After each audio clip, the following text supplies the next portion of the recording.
Hi everyone, welcome to a new episode in the Multiverse video series. Today we're going to learn how to configure and install Spark using R. If you're unfamiliar with what Spark is, you might be interested in watching one of our previous videos, what is distributed computing. That video should explain why is it interesting to use more than one computer to solve interesting problems, and why Apache Spark is a great framework to do that. This particular video, it's going to be recorded using an Amazon EC2 machine using Windows Server, which happens to be equivalent to Windows 10. It doesn't have anything installed, and it only has one CPU and 2 gigabytes of RAM.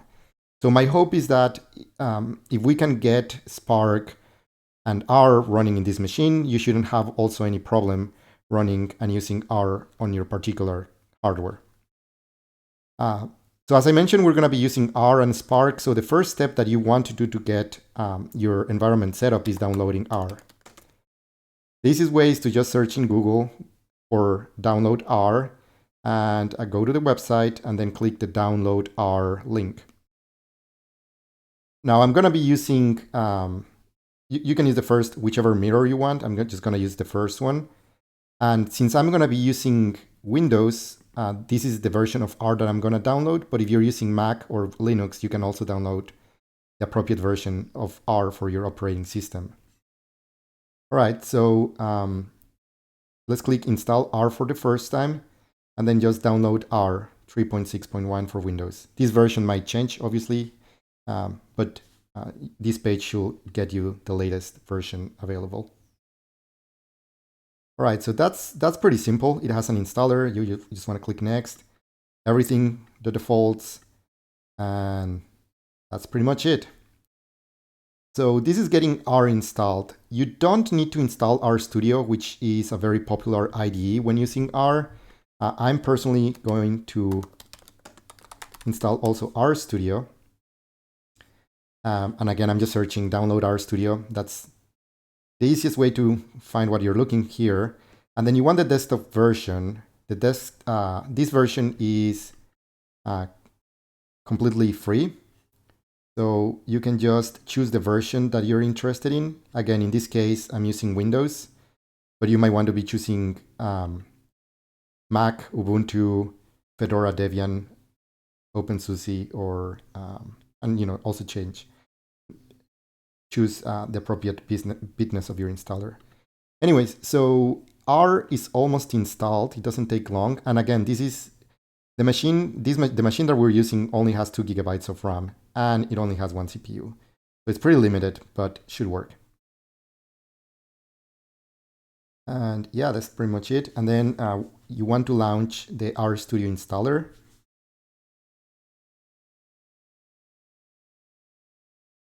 You can just choose the default options and wait a couple minutes for RStudio to get installed.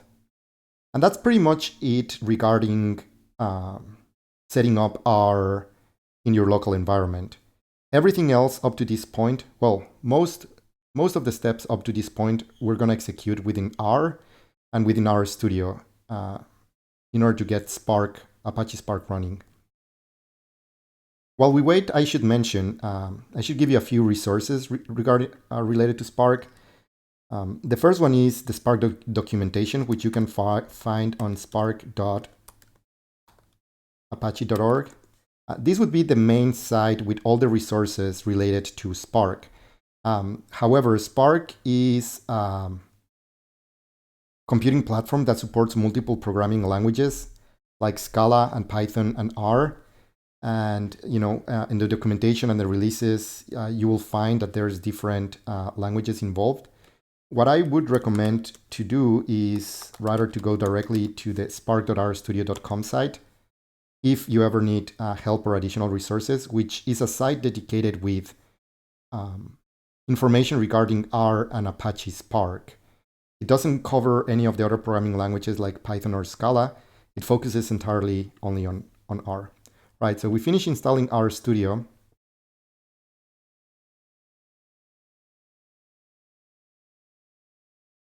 And now we can just simply launch RStudio.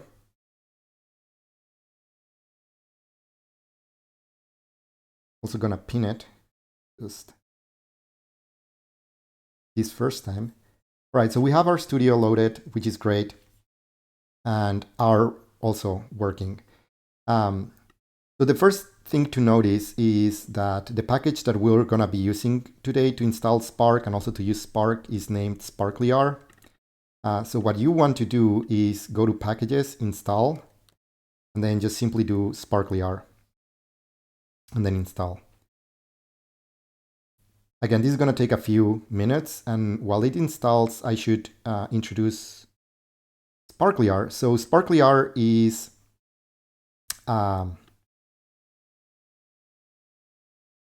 sparklyr is a package that was developed by members of RStudio and allows you to connect, install, and extend Spark itself using the R programming language. It supports very popular packages like dplyr, which is a package to help you do data analysis.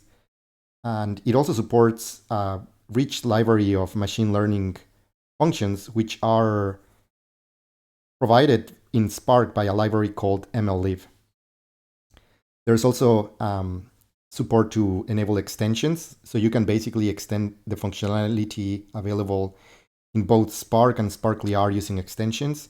And there's a lot of many other extensions available, like GraphX, TrueGraphFrames, and several extensions that we have developed and also that the community have developed to help you tackle large-scale computing problems using Apache Spark.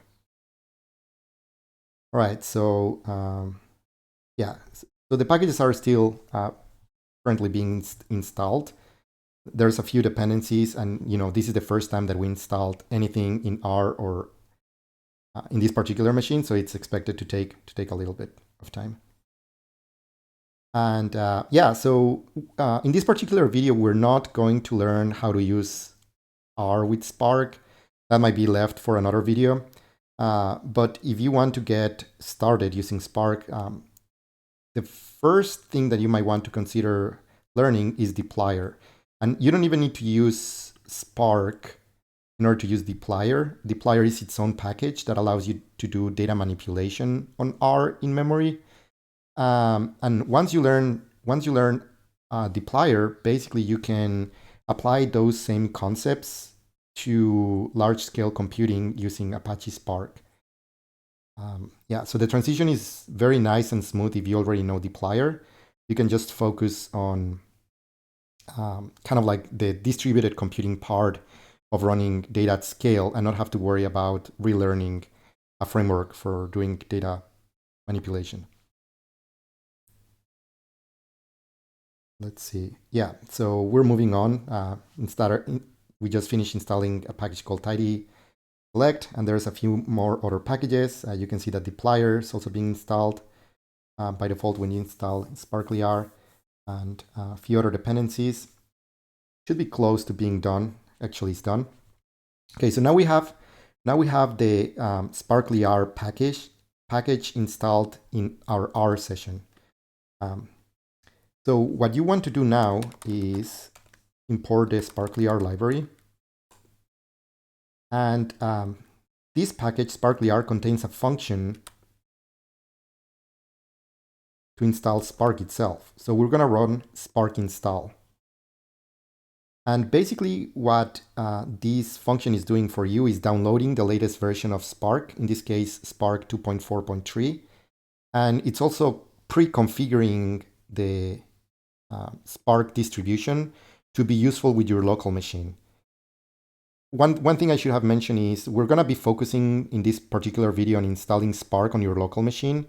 A different video will, in a different video, we can explore how to actually use Spark in a distributed cluster, which is the interesting use case for Spark, but it also happens to be quite useful to use and install Spark in your local machine, because then you can use Spark anytime, right?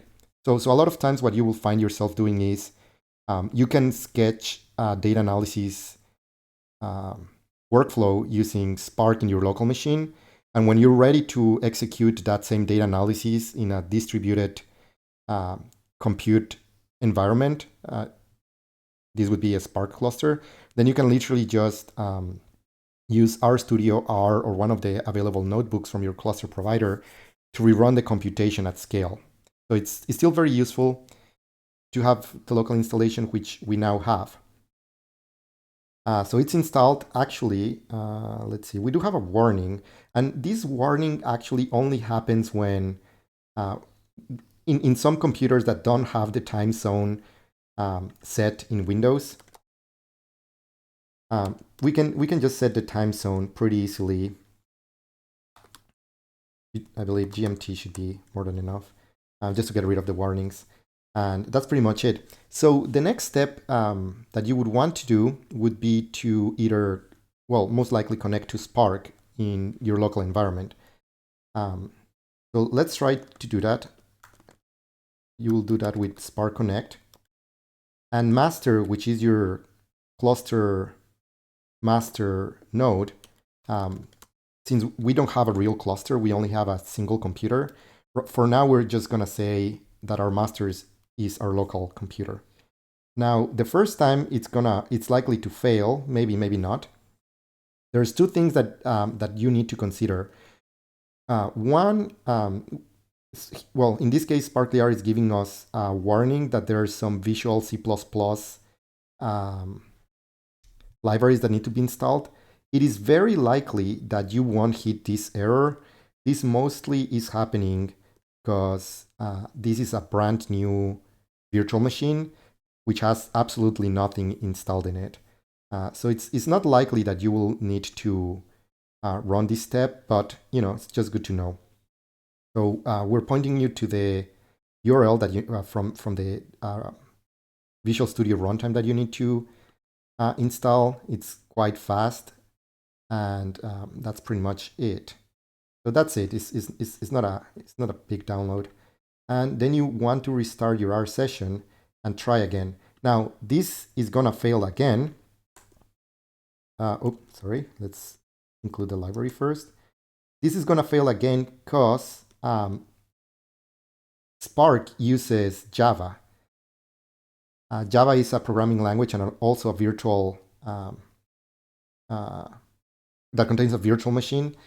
And in this computer, Java is not installed. It might be likely, it's possible that you might have already Java installed in your computer as well. So you might not hit this problem and you might be able just to connect in the first try. But otherwise, you just need to copy paste this hyperlink, go to the Java download page, click Java download, and agree and start the free download from the Java runtime. Okay, so we have the runtime. Now we need to run the installer.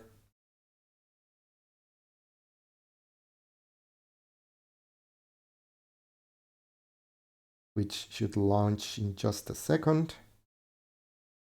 And that's pretty much it. Once you have, you need to have Java installed. And in general, a lot of programs in Windows need the Visual Studio runtime as well, which I'm almost sure that you won't hit, but you might need to install Java. It's also unlikely, but again, we're starting with a brand new machine just to make sure that anyone can really follow through the connection steps when using Spark with R on your own. All right, so this is almost complete. And once it's complete, we should also, again, restart the R session. So it's almost done. Maybe it is, maybe it's not. Okay, that's it. Oh, here. All right, so let's close this. And then we're gonna say session restart R. And we're gonna run the same. We're gonna include our library, and we're gonna attempt to connect. So, oh yes, actually, yeah, this is a good point. What you should do after installing Java is to just close completely RStudio and reopen it.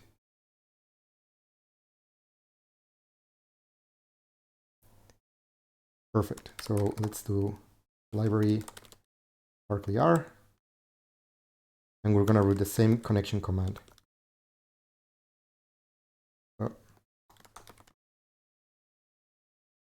Okay, that's pretty much it.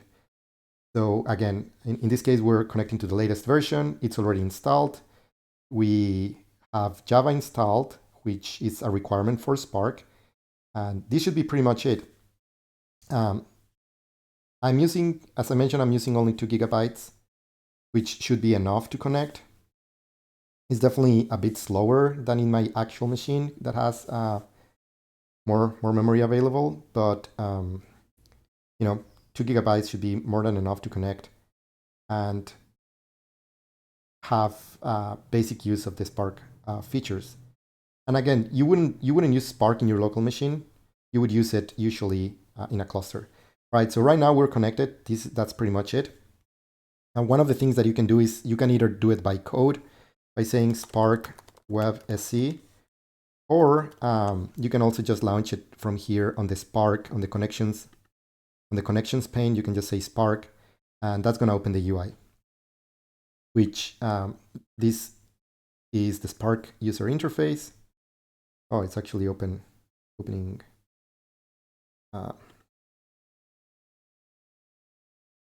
Internet Explorer. You can also just open that particular page on Chrome. And yeah, you basically have now a running instance of Apache Spark 2.4 in your local machine that you can make use of from R, which is it's pretty great.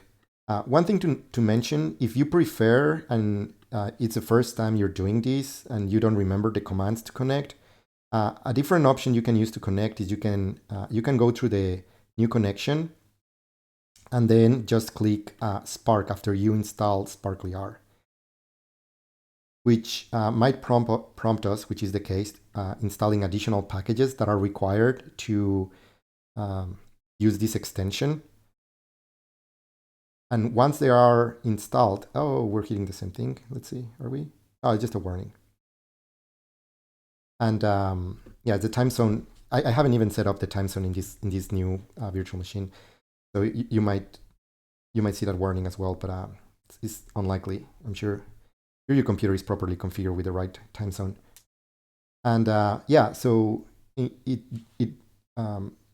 extension that allows you to also connect from the user interface has a few more dependencies, which we currently don't have because, again, it's a brand new R environment and brand new machine.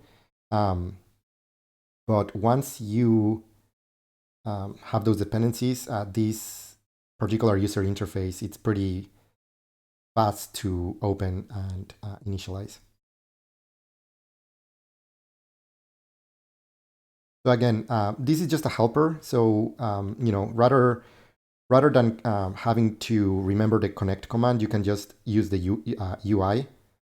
And again, like the first time is pretty slow if you don't have all those dependencies, but subsequent uses of these user interfaces quite snappy. And you can just click OK to connect, and this will basically do the same. Will trigger the same connection comment that we just triggered. But at times it's easier to use the user interface and be able to select which Spark version, why not? And yeah, that's pretty much it. So once you're connected, you can use functionality in Spark, which we won't necessarily cover in this video, but you're all set up and ready to use Spark in your local machine, which is pretty great. Yeah, so we're gonna finish the video today here. Different video I'm hoping that I can explain how to use Spark, or maybe use different, maybe introduce you first to how to use an actual Spark cluster without having to rely on your local machine, which is very useful again, but usually not the most common use case. So before we finish this video, you should know that there is a disconnect button.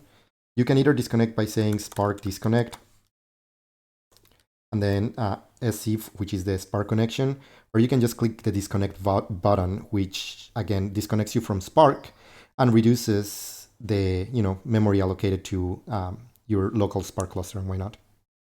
So make sure you disconnect, and thanks for listening.